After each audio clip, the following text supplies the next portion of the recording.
I'm going to say something that makes zero sense, and then I'm going to prove to you exactly why it's true. The person making $150,000 a year is likely poorer than the person making $70,000 a year. We have been brainwashed by a system, by banks, by corporate culture, by social media, to believe that the ultimate goal is a high gross income. We celebrate the six-figure promotion. We clap for the big new job title. But nobody talks about the hollow salary. A hollow salary is like those chocolate bunnies you get at Easter. It looks impressive and solid from the outside, but the second you bite into it, you realize it's empty air inside. Most high earners in America are walking around with hollow salaries. They make massive amounts of money, but their cash flow, the actual money they get to keep and control, is almost zero. They're simply a funnel that moves money from their employer directly to their creditors. If you're making good money but still feel broke at the end of the month, this video is your wake-up call. We need to stop looking at your salary and start looking at your system. Now, let's look at the math, because the math doesn't lie. People do. I want you to picture the two different people in this game of life. You have the high flyer. Like I said before, they make $150,000 a year, and on paper they're winning. But let's look at their fixed costs. After taxes, they bring home maybe $8,500 a month. They have $3,500 mortgage for the house in the right neighborhood. They have 2 car notes totaling $1,200 because they deserve nice cars for working so hard. They have $800 in student loan repayments, and they have $1,000 in lifestyle subscriptions, eating out, premium apps, and delivery services. Before they even buy groceries or pay the electric bill, $6,500 of their $8,500 is already spoken for. Their actual disposable cash flow is tiny. They're earning 6 figures, but they are living paycheck to paycheck.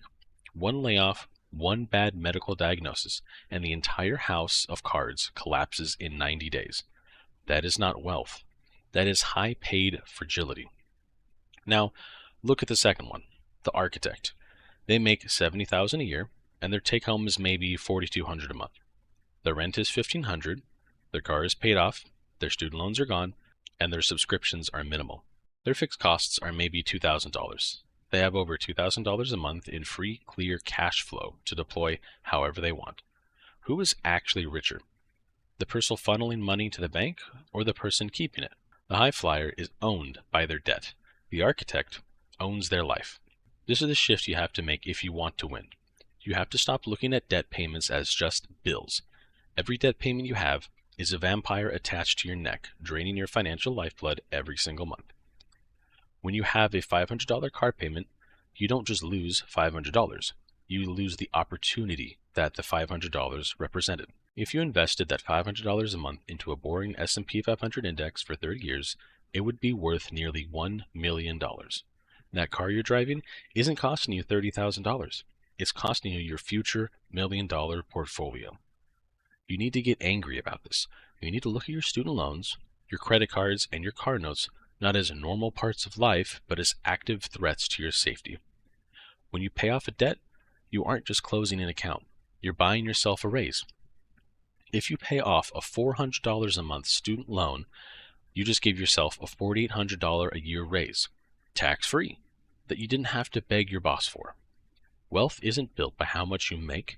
Wealth is built by the gap between your income and your ego. So, how do we fix the hollow salary? We focus on the cash flow expansion. We don't try to earn more yet. We try to bleed less. The first step is the audit. You need to look at your last 30 days of spending and identify every single fixed debt payment. Total them up. The number is your fragility score. The higher the number, the weaker your position. Step 2 is the attack.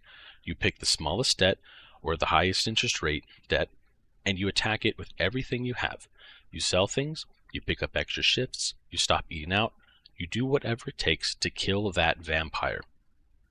Now, step 3 is the bridge. This is where most people mess up, and when they pay off a $500 car note, they usually just absorb that extra $500 into their lifestyle. They start buying nicer coffee or clothes. Don't do this. You must build a bridge from that old debt payment directly to your investment account.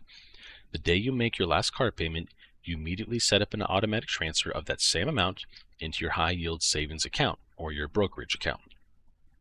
Your lifestyle doesn't change.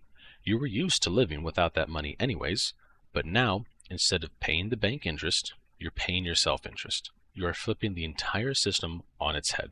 Now look, the world wants you to have a hollow salary. They want you to look rich, feel stressed, and keep working until you're 70 to pay off things you bought 10 years ago.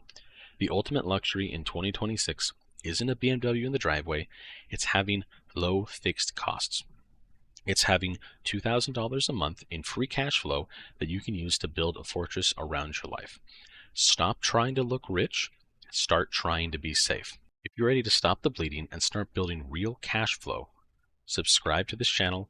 We'll talk about more things, and go check out saf-finance.com.